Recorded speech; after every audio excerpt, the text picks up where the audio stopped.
धनंजय साहेब, हा जो नेमका आपला पराभव झालेला आहे, तर या पराभवाचं मडकं तुम्ही कोणावर फोडणार? कोणावर म्हणजे? जनतेवर. असं कसं काय तुम्ही डायरेक्ट जनतेवर जाता? फोडणार ना. जनतेने कुठं मत दिली तर आम्हाला? त्याच जनतेने तुम्हाला का मत दिली नाही? का म्हणजे? हा प्रश्न तुम्ही जनतेला विचारा, मला विचारू नका.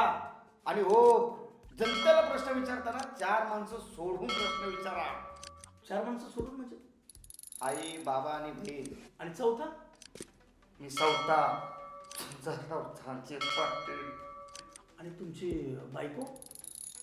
ते तिला जाऊ विचारा. ती जनतेत मोडते. बरं. आईला 4च मतं पडली तुम्हाला? सांगतो ना, 4च मत.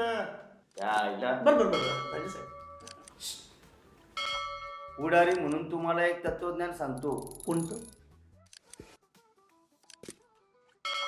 शेवटी 4च माणसं लागतात.